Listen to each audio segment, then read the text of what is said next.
नमस्कार दोस्तों, हमारे ज़िंदगी के रंग चैनल में आपका स्वागत है।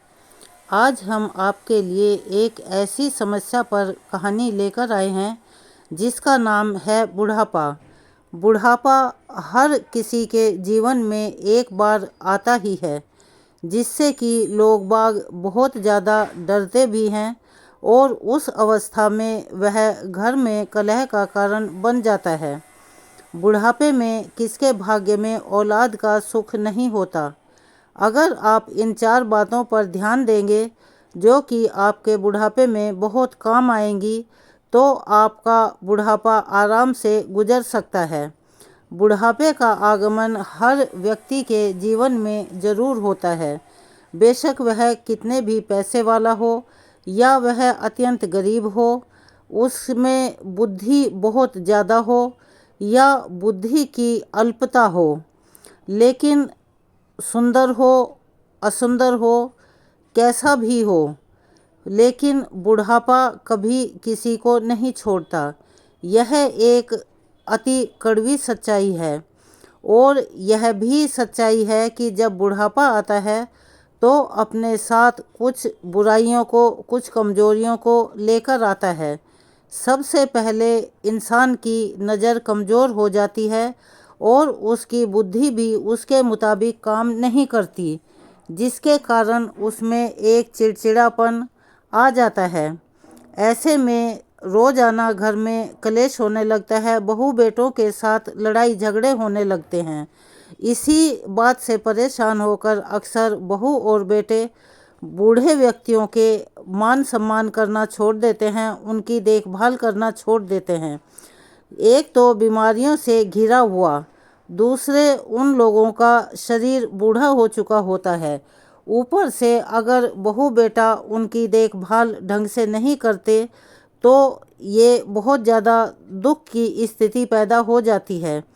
अब सवाल यह उठता है कि बुढ़ापे में किन किन बातों को ध्यान में रखना चाहिए जिससे बुढ़ापे में हमें और अलग से कोई दुख तकलीफ़ ना हो। तो चलिए दोस्तों, इसी कहानी के माध्यम से हम यह जानते हैं कि बुढ़ापे में किसके भाग्य में औलाद होते हुए भी औलाद का सुख नहीं होता। बहुत समय पहले की बात है।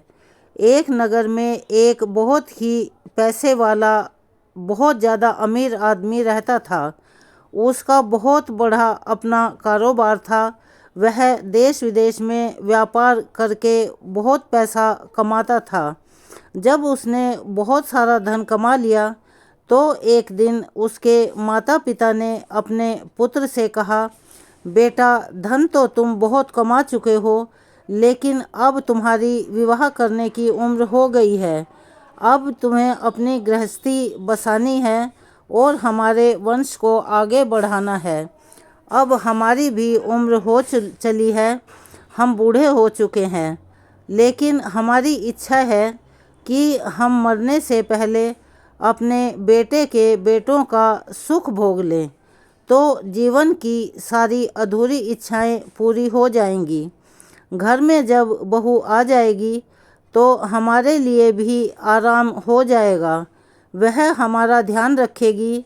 लेकिन मैं आपको एक सच्ची बात बताऊं, इस संसार का एक अटल नियम है जिसे कोई सुख हमें तब तक सुख लगता है या कोई चीज़ हमें जब तक अच्छी लगती है तब तक वह हमसे दूर हो। जब हम उसे प्राप्त कर लेते हैं तो वही हमारे लिए दुखों का कारण बन जाती है। जैसे कि पुराने ज़माने से एक कहावत चली आ रही है कि अगर हम रेगिस्तान की रेत को देखते हैं तो दूर से देखने पर हमें पानी का आभास होता है, लेकिन जैसे जैसे हम अपनी प्यास बुझाने के लिए उस पानी के पास पहुंचते हैं तो हमें देखकर बड़ी मायूसी होती है कि वहाँ तो एक रेत का अंबार लगा हुआ है। इसीलिए सुख अगर हमारे हाथ में आ जाता है तो वह हमारे लिए दुख का कारण बन जाता है। माँ बाप भी जब बेटे की शादी होती है तो बड़े खुश होते हैं और उनकी आंखों में कई सपने होते हैं। वह हमेशा सोचते हैं कि जब हमारे घर में बहू आएगी तो हमारे लिए वह हर सुख का साधन बनेगी। लेकिन बहू आने के बाद जैसे जैसे समय बीतता जाता है, धीरे धीरे सब चीज़ों में बदलाव आता है। वो फिर सोचते हैं कि जैसा हमने सोचा था ये तो सब उससे उल्टा ही हो रहा है। जिस बहू को लेकर, जिस बेटे को लेकर मन में हमने सुखों की कल्पना की थी, उड़ान भरी थी, आज उन्हीं से हमें इतना दारुण दुख मिल रहा है। अब अपने दुर्भाग्य को कोस रहे होते हैं। वो कह रहे होते हैं कि क्या करें क्या ना करें, कुछ भी समझ में नहीं आता। बहू बेटों में कमी है या फिर स्वयं हमारे में कमी है। जो सास बहू के आने पर बड़ी खुशी मना रही थी और मोहल्ले पड़ोस में अपनी बहू की बहुत ज़्यादा बड़ाई करती थी, आज वह उसकी बहुत बुराई करने लगी है। अब ऐसा क्या हो गया, बहू वही है, सास वही है, लेकिन पहले के जिसमें सुख नज़र आ रहा था वह सारी चीज़ें अब दुखों में बदल गई हैं। इसी बात को हमें बहुत अच्छे से समझना है। उधर उन बूढ़े माँ बाप ने अपने बेटे पर शादी करने के लिए लगातार दबाव बनाया।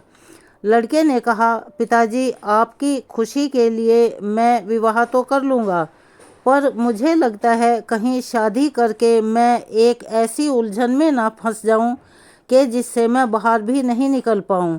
क्योंकि लोग बाग कहते हैं शादी करने के बाद जिम्मेदारियां बढ़ जाती हैं, खर्चे भी अधिक हो जाते हैं और अपनी बात कहने की, रहने सहने की आज़ादी ख़त्म हो जाती है। आने वाली लड़की हमारे ऊपर बोझ ना बन जाए, कहीं ये हमारी स्थिति और भी बद से बदतर ना हो जाए। तब माँ बाप ने कहा, बेटा किस तरह की बात करते हो, विवाह तो मनुष्य की ज़रूरत है। शादी के बाद ही संतान उत्पत्ति होती है और संतान से ही वंश आगे बढ़ता है। पुत्र से ही पिता को मोक्ष मिलता है और पत्नी तो मनुष्य के जीवन की दुख सुख की संगनी होती है और वह सुख और दुख की घड़ी में अपने पति को कभी अकेला नहीं छोड़ती, उसके साथ खड़ी रहती है। जब भी कभी कोई मुसीबत आती है तब पत्नी ही पुरुष की हिम्मत बनती है, उसे कई गलत रास्तों पर चलने से भी रोकती है। उसके आने में घर में खुशियाँ चहकने लगती हैं। घर पूर्ण रूप से घर तभी बनता है जब घर में किसी स्त्री का आगमन होता है। माता पिता के बहुत समझाने पर, बहुत जोर देने पर लड़का विवाह करने के लिए तैयार हो जाता है। माँ बाप ने उसके लिए एक बहुत अच्छी और सुंदर लड़की देखकर उसका विवाह करा दिया। सुंदर और संस्कारी पत्नी को पाकर लड़का बहुत खुश हो जाता है और उसके माता पिता भी बड़े खुश रहने लगते हैं। अब तो हंसी खुशी के साथ वे सब अपना जीवन गुजारने लगते हैं। अपने पति के साथ अपने सास ससुर का भी वह बहुत अच्छे से ध्यान रखती थी। उन्हें समय पर भोजन इत्यादि दिया करती और उनके नहाने धोने का भी बहुत अच्छे से ध्यान रखने लगी थी। लेकिन धीरे धीरे समय बदलने लगा। समय के साथ साथ लड़के के माता पिता और भी अधिक बूढ़े होते चले गए, शरीर और भी ज़्यादा कमज़ोर हो गए। कुछ उनके अंदर चिड़चिड़ापन भी हद से ज़्यादा आ गया था। बूढ़े होने के कारण वे सारे दिन तरह तरह की बातें करते रहते थे। जब भी किसी काम को कहते तो ऐसा लगता था कि जैसे वे बहू को ताने मार रहे हैं, गालियां दे रहे हैं। उनका ऐसा व्यवहार लड़के की पत्नी को अच्छा नहीं लगता था। वह अपने सास ससुर के स्वभाव से अब परेशान होने लगी थी। जब भी वह पलट कर कोई बात कह देती तो घर में झगड़ा कलह शुरू हो जाती थी। लगता था शाम को जब उसका पति ऑफिस से काम करने के बाद घर आता तो वह अपने पति को सारी बात बताती थी कि आज आपके माता पिता ने मुझे इस बात को लेकर लड़ाई की। यदि उनका यही हाल रहा तो मैं यह सब नहीं कर पाऊंगी और किसी दिन यह घर छोड़कर अपने मायके चली जाऊंगी। मुझसे अब उनकी बातें, उनकी आदतें बर्दाश्त नहीं होती। पत्नी की बात सुनकर लड़का अपने माता पिता को समझाता है कि तुम दोनों अपनी बहू के साथ ऐसा व्यवहार क्यों कर रहे हो? आपके कहने से ही तो मैंने शादी की थी। माँ बाप ने कहा, बेटा यह तुम्हारी पत्नी ही हमसे बेकार में झगड़ती रहती है। हम किसी काम को बोलते हैं तो सुनती नहीं है। एक एक दो दो घंटे हो जाते हैं तब कहीं हमारी बात सुनती है और हमें वह चीज़ मिलती है। लड़का जब माँ बाप की सुनता था तो भी पत्नी पर आरोप लगाते थे और पत्नी की सुनता था तो वह माँ बाप की गलतियाँ निकाल कर बोलती थी। लड़का बहुत ज़्यादा परेशान हो चुका था। आखिर वह किसका साथ दे और किससे झगड़ा करे, किसको समझाए? रोज़ रोज़ के झगड़ों से उसकी पत्नी भी बहुत ज़्यादा परेशान हो चुकी थी। कुछ दिन तक तो वह अपने सास ससुर के व्यवहार को बर्दाश्त करती रही, लेकिन जब उससे यह बर्दाश्त नहीं हुआ तो वह सास ससुर का घर छोड़कर अपने माता पिता के घर गुस्सा होकर चली गई। अपनी पुत्री को जब उधर पिता ने आते हुए देखा कि वह अपनी ससुराल से अकेली आई है तो पिता समझ गया कि ज़रूर मेरी बेटी अपनी ससुराल में झगड़ा करके आई है। उन्होंने पूछा, बेटी क्या बात है, तुम दामाद जी के साथ क्यों नहीं आई? अकेले आने का क्या कारण है? तब लड़की ने पूरी बात बताई और अपने माँ पिता को अपनी परेशानी सुनाई। बोली, पिताजी अब मैंने फैसला कर लिया है कि जब तक मेरे बूढ़े सास ससुर उस घर में रहेंगे तब तक मैं अपने ससुराल वापस नहीं जाऊंगी। रोज़ रोज़ के झगड़े से मेरा तो जीवन ही नर्क बन गया है। वहाँ रहकर मेरा दम घुटता है, ना मैं मर पा रही हूँ और ना ही जी पा रही हूँ। इसीलिए अब मैं वहाँ वापस नहीं जाऊँगी। उसकी बात सुनने के बाद उसके माता पिता ने कहा, बेटी तुम आ ही गई हो तो कोई बात नहीं, यह भी तुम्हारा ही घर है, आराम से रहो। परंतु हम जानते हैं कि किसी भी लड़की का अपने पिता के घर में शादी के बाद गुजारा नहीं हो सकता। जब तक लड़की का विवाह नहीं होता तब तक ही बेटी को माता पिता का घर अपना घर है, लेकिन जब उसका विवाह हो जाता है तो ससुराल ही उसका असली घर होता है। इसीलिए हम तो यही कहेंगे कि जैसे भी बने दुख तकलीफ़ को सहन करो और अपने सास ससुर की सेवा करो। तुम्हें अपने ही घर में रहना चाहिए। प्रत्येक मनुष्य के जीवन में यह बातें होती हैं और यह तो एक पुरानी परंपरा चली आ रही है, हमें उससे घबराना नहीं चाहिए। यदि तुम अपने सास ससुर से परेशान होकर आई हो तो बेटा एक बात ध्यान से सुनो, वे बूढ़े हो गए हैं, समय के साथ उनकी सोचने समझने की शक्ति भी कम हो गई है। तुम्हें उनकी बातों को प्यार से सहन करना चाहिए। बूढ़े लोग कुछ भी कह देते हैं, उनकी बातों पर तुम्हें ध्यान नहीं देना चाहिए। लड़की कहने लगी, पिताजी आपकी बात मैं मानती हूँ, लेकिन मैं कितना बर्दाश्त करूँ? बर्दाश्त करने की भी एक हद होती है। यदि वे लोग मुझसे समय पर भोजन मांगते हैं, समय पर किसी काम को करने के लिए कहते हैं और मैं ना करूं तो मेरी गलती है। मैं उनका हर काम समय पर ही कर देती हूं जितना भी संभव हो पाता है, लेकिन करने के बावजूद भी वे मुझे हमेशा भला बुरा कहते हैं और मुझे तरह तरह के ताने देकर परेशान करते रहते हैं। यही नहीं, मेरे बारे में लोगों से तरह तरह की बातें करते हैं और लोगों से कहते हैं कि हमारे घर जो बहू आई है उसका चाल चलन भी ठीक नहीं है। हमारा लड़का इतना कमाता है फिर भी बहू हमें खाने के लिए कुछ नहीं देती और ना ही हमारी ज़रूरतें पूरी करते हैं। इस तरह की बातों वे गांव वालों से करते रहते हैं और हमेशा मेरे ही पकाए हुए खाने में गलतियां निकालते रहते हैं। लोगों से कहते हैं कि हमारी बहू को तो खाना बनाना आता ही नहीं है, वह लोगों को समय पर भोजन नहीं देती है, इसीलिए हम दोनों समय से पहले इस हालत में पहुंच गए हैं। अब गांव वाले उनकी बातों का विश्वास कर लेते हैं। अब आप ही बताइए कि मैं उन्हें भोजन क्यों नहीं दूंगी? भला उन्हें क्यों मारूंगी? जब अपनी बेटी की बातें पिता सुनता है तो उसने अपनी बेटी की बातों को सुनकर बहुत ज़्यादा दुखी होता है और अपनी बेटी से कहता है, बेटा तुम चिंता मत करो, इस बारे में मैं तुम्हारे साथ जाकर ससुराल में तुम्हारे सास ससुर और तुम्हारे पति से बात करूंगा। मैं उनसे पूछूंगा कि आखिर वे लोग तुम्हारे साथ ऐसा बर्ताव क्यों कर रहे हैं। अगले दिन लड़की के माता पिता अपनी बेटी को लेकर ससुराल के लिए निकल जाते हैं। ससुराल पहुंचकर उन्हें उनका दामाद तो नहीं मिलता, लेकिन सास ससुर घर पर ही थे। लड़की के माता पिता दोनों के सामने इस बात को रखते हैं, लेकिन ये लोग बहुत ही बूढ़े हो चुके थे।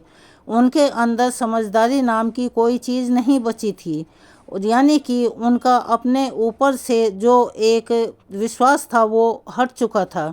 उल्टा वे दोनों लड़की के माता पिता से ही झगड़ने लगे। लड़की के माता पिता ने काफ़ी समझाया, लेकिन कोई हल नहीं निकलता देख जब बातचीत से कोई फ़ायदा नहीं हुआ तो लड़की के माता पिता अपनी बेटी को लेकर निराश होकर अनमने मन से अपने घर की ओर लौटने लगे। लेकिन एक अजीब हादसा हुआ। जब वे वापस लौट रहे थे, रास्ते में उन्हें एक महात्मा दिखाई दिया, जिनके एक हाथ में कमंडल और सफ़ेद लंबी दाढ़ी थी। जब लड़की के माता पिता उस व्यक्ति के पास पहुँचे तो उन्हें मालूम हुआ कि वह महात्मा बड़े ही पहुँचे हुए सिद्ध पुरुष हैं। लड़की के माँ बाप ने महात्मा जी को प्रणाम किया और उनके चरणों के पास बैठ गए। जब साधु ने पूछा, बेटा तुम्हारी परेशानी का क्या कारण है, तो लड़की के पिता ने कहा, महाराज मैं बड़ा ही उलझन में फंसा हुआ हूँ। मेरी समझ में नहीं आ रहा कि मुझे क्या करना चाहिए। तब साधु महाराज कहते हैं कि बच्चा तुम्हें जो भी परेशानी है उसे मुझे साफ साफ बताओ। हो सकता है मैं तुम्हारी परेशानी का कोई ना कोई ज़रूर हल निकाल दूंगा। तब लड़की के पिता ने कहा कि गुरुदेव कुछ साल पहले अपनी बेटी की शादी मैंने इसी गांव के खाते पीते परिवार में अमीर लोगों में की थी। जिस लड़के से हमने अपनी पुत्री का विवाह किया था वह लड़का तो अच्छा है, लेकिन उसके माता पिता कुछ हद से ज़्यादा बूढ़े हो चुके हैं। बूढ़े होने के कारण वे रोज़ मेरी बेटी को तंग किया करते हैं। मेरी बेटी के बारे में गांव वालों के सामने उल्टी सीधी बातें करते हैं, जिसके कारण मेरी बेटी अपनी ससुराल छोड़कर मेरे पास वापस आ गई है और मेरे पास रहने की जिद कर रही है। अब ऐसे में आप ही बताइए कि कोई पिता अपनी शादीशुदा पुत्री का जीवन भला अपने घर में कैसे काट सकता है। लड़की के पिता की ऐसी बातें सुनकर वो सन्यासी कहने लगा कि हे बेटा, यदि ऐसी बात है तो तुम मुझे उन लोगों के पास ले चलो, मैं उन्हें कुछ बातें बताऊंगा। यदि वे मेरी बताई हुई बातों को समझ जाएंगे और उन्हें अपने जीवन में इस्तेमाल करेंगे तो आपकी बेटी हमेशा खुश रहेगी और मैं कभी आपकी बेटी से लड़ाई झगड़ा नहीं करेंगे, स्वयं भी प्रसन्न रहेंगे और आपकी बेटी को भी खुश रखेंगे। अब तो लड़की के माता पिता महात्मा को साथ लेकर बेटी की ससुराल पहुंच गए। लड़की के माता पिता को साधु ने दरवाजे पर रुकने को कहा और अपने आप घर के अंदर प्रवेश कर गए। घर के अंदर दोनों लड़की के सास ससुर बैठे हुए थे। उधर जब उन्होंने सास ससुर ने साधु महाराज को देखा तो वे दोनों उठकर खड़े हो गए और महाराज को बैठने के लिए आसन दिया। फिर उस लड़के के माता पिता ने उन महात्मा जी से खाने पीने के बारे में पूछा। साधु महाराज ने कहा कि मैं आप लोगों के घर पर जी भर के खाना खाऊंगा, लेकिन उससे पहले तुम्हें मेरा एक काम करना होगा। सन्यासी की बात सुनकर दोनों बुजुर्ग व्यक्ति कहने लगे, आपकी सभी बातें हम मानने को तैयार हैं, लेकिन पहले आप भोजन कर लीजिए। महात्मा ने कहा, नहीं, पहले तुम मेरी बातों को ध्यान से सुनो, उसके बाद ही अपने घर का भोजन मुझे कराना। उसके बाद साधु महाराज कहने लगे कि मैंने सुना है कि आप लोग बूढ़े हो चुके हो और बूढ़े होने के कारण आप लोगों को परेशान करते हो। घर में आपकी बहू भी बहुत ज़्यादा परेशान होती है। साधु महाराज की यह बात सुनकर दोनों पति पत्नी कहने लगे, गुरुदेव आपने ठीक सुना है, हम दोनों तो बूढ़े हो चुके हैं और हमारी बहू हमारी कदर नहीं करती है। वह हमेशा हमें दुखी करती रहती है।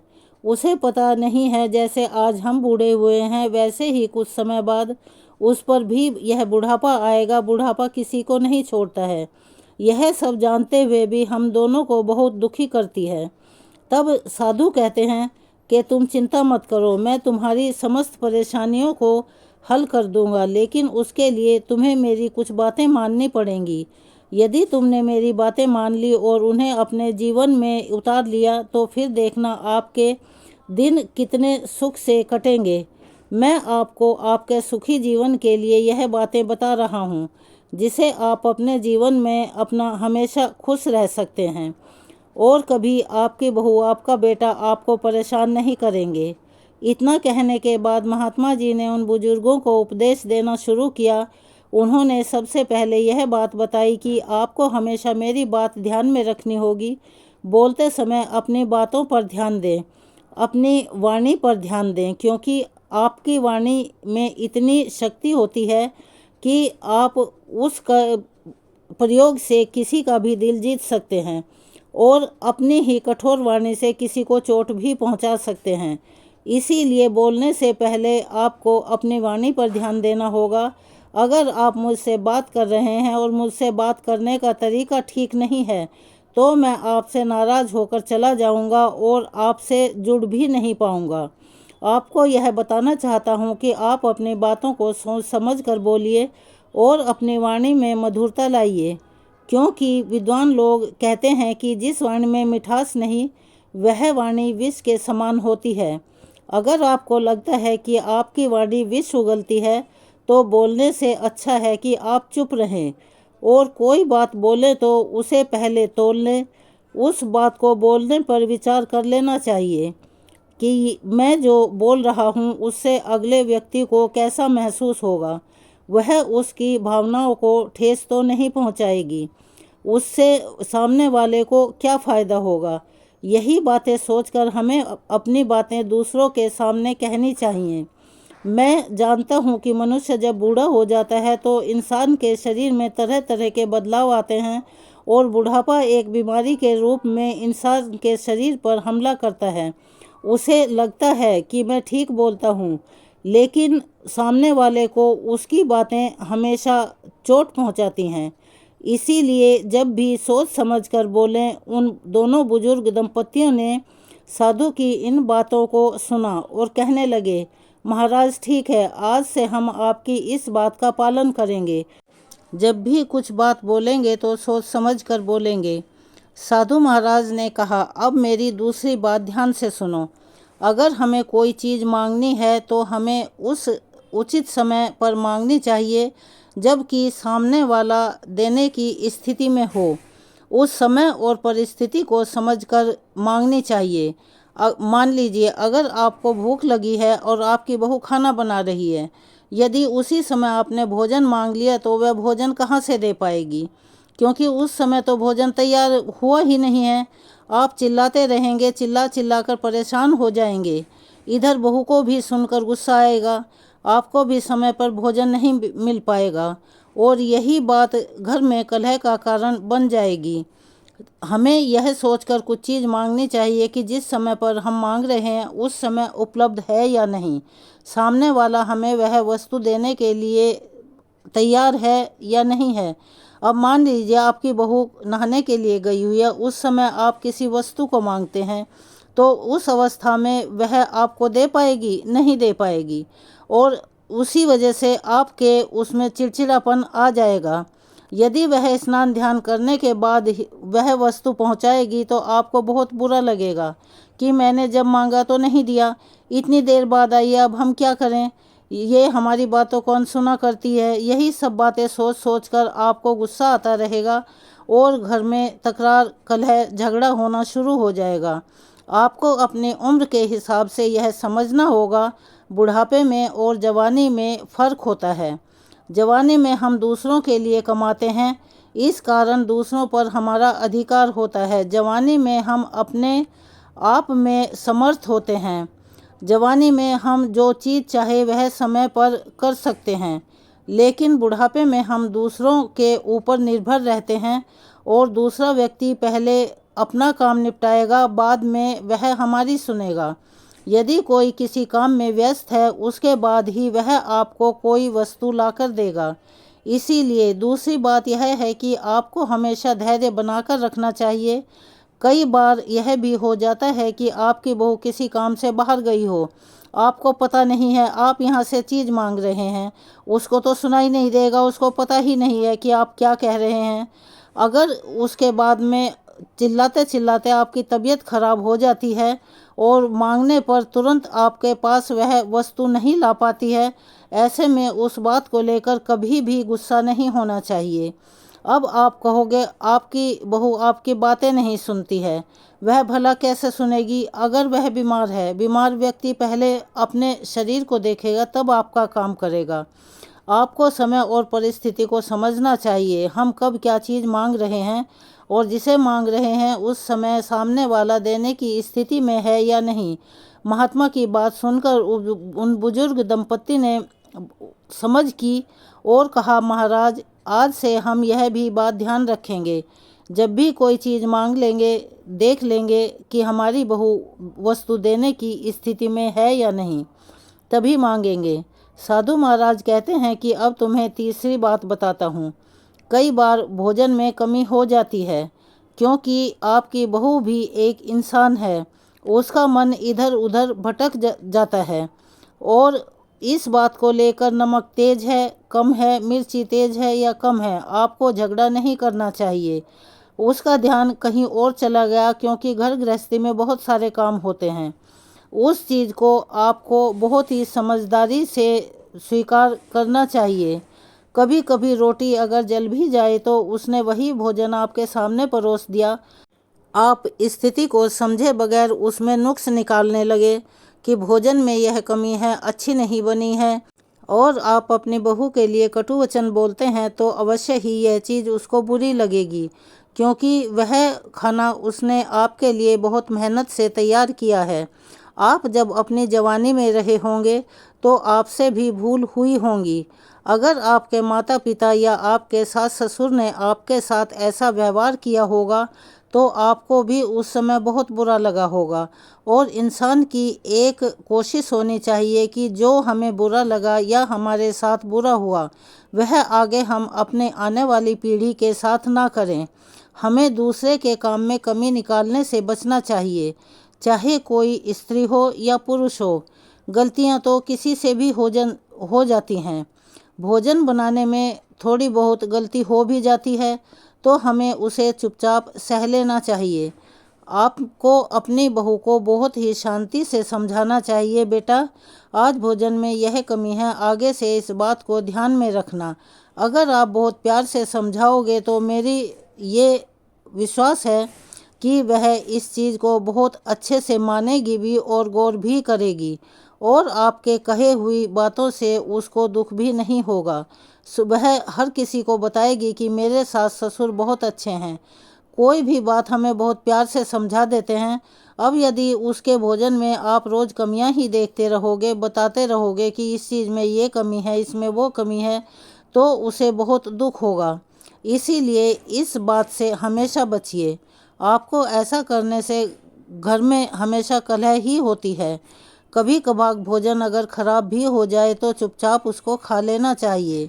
बाद में प्यार से बहू को समझा दें तो वह आपकी बातों का बुरा नहीं मानेगी और आगे से ध्यान रखेगी। महात्मा की तीसरी बात सुनकर वे दोनों बुजुर्ग दंपति कहने लगे, महाराज हम आपकी तीसरी बात भी समझ चुके हैं, हम इस बात का ध्यान रखेंगे। महात्मा जी ने उन दोनों को चौथी बात बताते हुए कहा, चौथी बात यह है कि हमें अपने परिवार के हालातों के बारे में कभी भी बाहर वाले लोगों के सामने बात नहीं करनी चाहिए।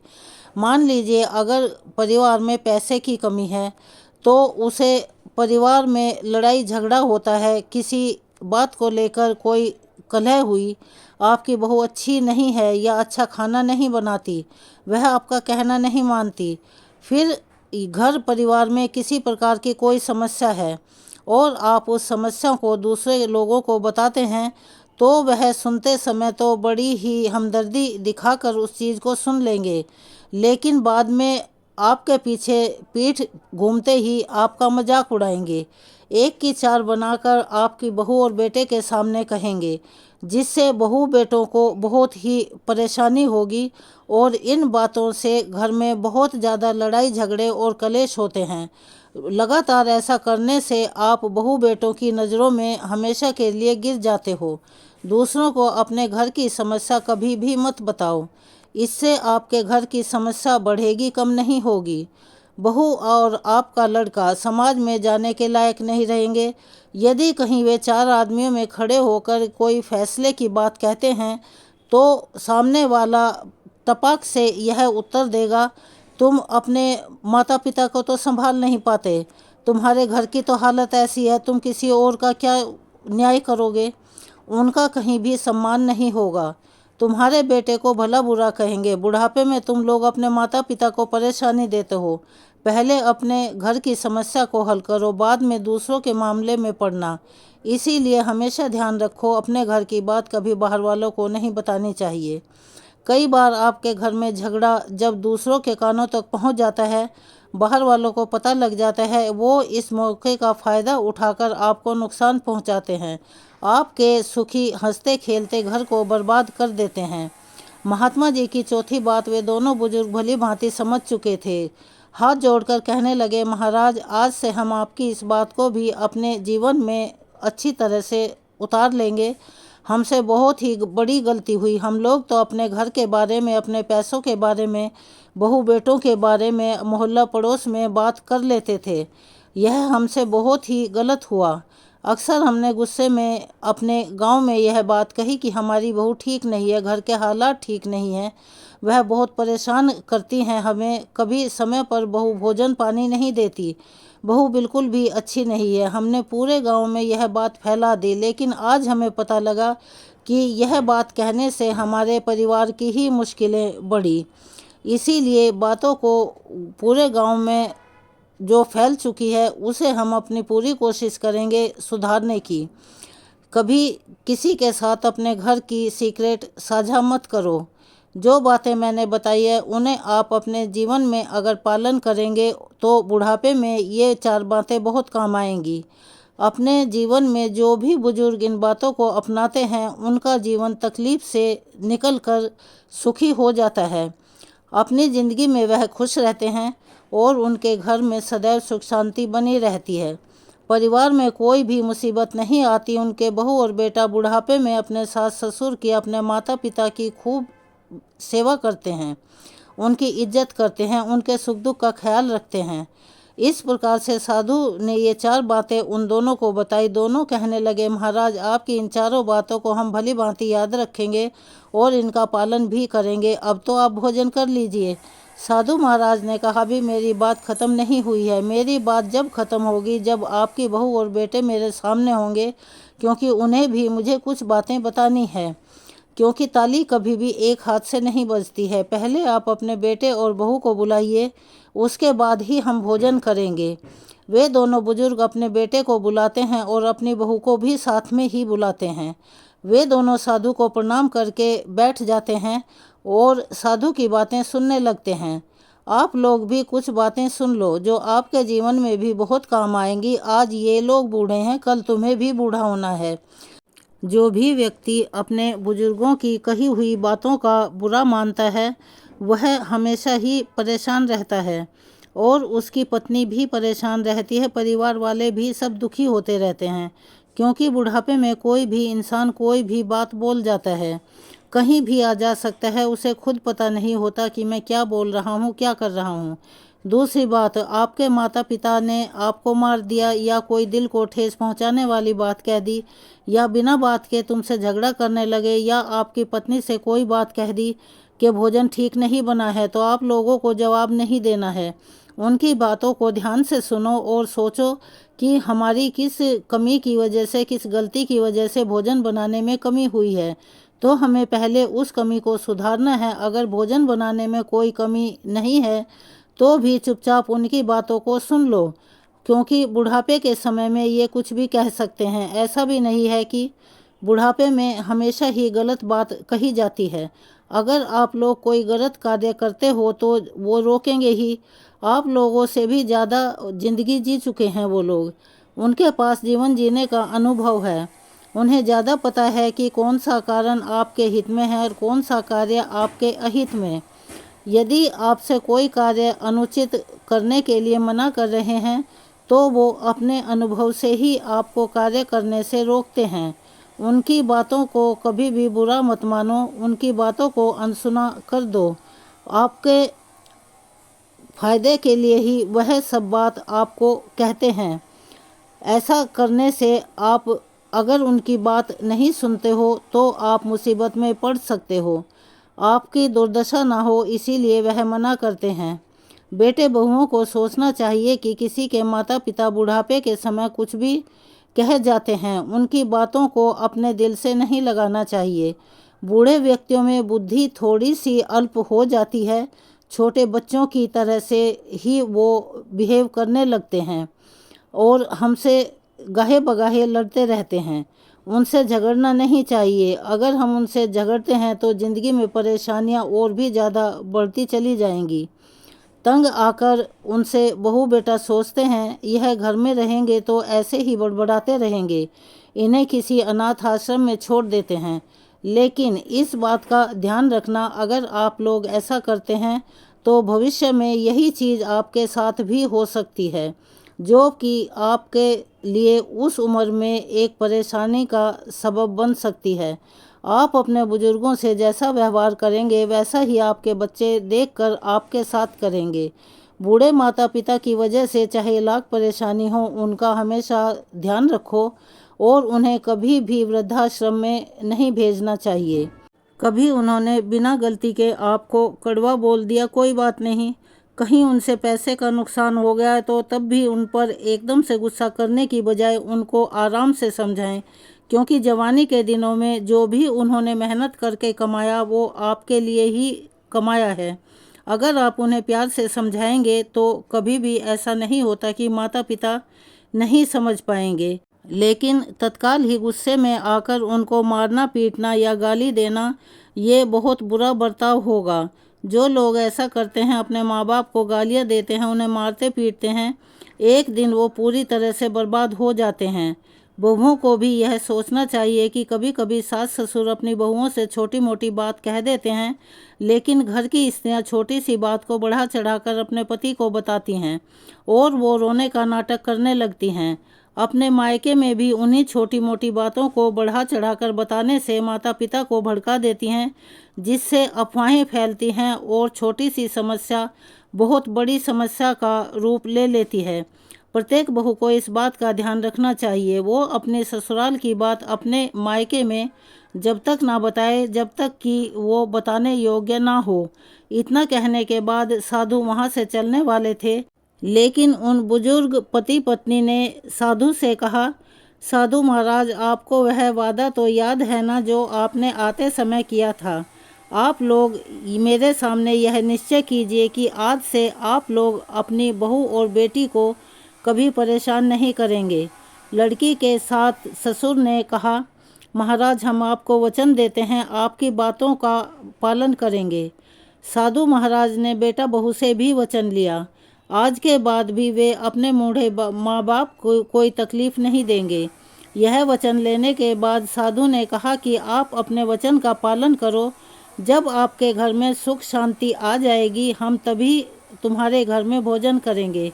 इतना कहकर वह सिद्ध महात्मा खड़े हो गए और अपनी कुटिया के लिए चल दिए। लड़की के माता पिता ने भी अपने समधी से इजाज़त ली और वे भी अपने घर खुशी खुशी लौट गए। जब लड़की के सास ससुर ने साधु के द्वारा बताई गई बातों को अपने जीवन में अपनाया तो घर में सुख शांति रहने लगी।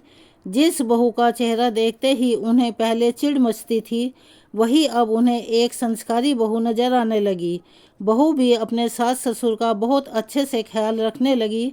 वह इस तरह से व्यवहार करने लगी जैसे वे सास ससुर ना होकर उसके अपने ही माता पिता हों। दोस्तों, कहने का सार यह है कि इन सब बातों को अगर आज की पीढ़ी और बुजुर्ग सोच समझ कर चलें तो ये हकीकत है और 100% यह बात सत्य है कि आज कल के दौर में होने वाली बहुत सी समस्याओं का हल स्वतः ही मिल जाएगा। बहुत दिन बीतने के बाद एक दिन लड़की की मां ने अपने पति से कहा कि हमारी बेटी को ससुराल में रहते हुए इस बार तो बहुत लंबा समय हो गया, लेकिन हमने कोई खोज खबर नहीं ली। एक बार हमें बेटी के ससुराल जाना चाहिए और देखना चाहिए कि अब वहाँ क्या हो रहा है। लड़की के पिता ने कहा, तुम ठीक कहती हो, मैं कल ही वहाँ जाता हूँ। और जाकर पता करता हूँ कि उसे कोई तकलीफ़ तो नहीं है। अगले दिन जब लड़की का पिता अपनी बेटी के ससुराल पहुँचता है तो वहाँ जाकर उसने देखा, जिसे देखकर उसे बहुत ही आश्चर्य हुआ कि उसकी बेटी सास ससुर का बहुत अच्छे से ख्याल रख रही है। सास ससुर भी उसकी बेटी के साथ माता पिता की तरह व्यवहार कर रहे हैं और पूरे घर में सभी लोग बड़े प्यार और आनंद के साथ अपना जीवन बिता रहे हैं। यह देखकर उसका पिता सोचने लगा, यह वही परिवार है, वही हमारी बेटी है, वही इसके सास ससुर है जिसकी वजह से हम इतने परेशान रहते थे। लड़की के पिता ने रात को वहीं विश्राम किया और सभी के साथ भोजन ग्रहण किया। अगले दिन सुबह उठकर वह अपने गांव के लिए वापस चल पड़ा और रास्ते में जाते जाते उन साधु से मिला, उनका धन्यवाद किया और यह सोचता हुआ आगे बढ़ गया कि एक छोटी सी कोशिश ने मुरझाते हुए रिश्तों को, बिखरते हुए घर को टूटने से बचा लिया और उन रिश्तों में एक नई जान डाल दी। दोस्तों, अगर आपको हमारी यह कहानी पसंद आई हो तो प्लीज़ हमारे चैनल को सब्सक्राइब करें, ज़्यादा से ज़्यादा शेयर करें, लाइक करें, ताकि यह जानकारी और लोगों तक भी पहुंच सके। और हम कोशिश करेंगे कि ऐसी ही कहानियां आपके लिए लेकर आते रहें। अगर आपको हमारी इस कहानी में कोई कमी नज़र आती हो तो प्लीज़ हमें कमेंट करके बताएं और हमें सहयोग दें। हम अपनी गलतियों को, कमियों को सुधारने का पूरा प्रयास करेंगे। धन्यवाद।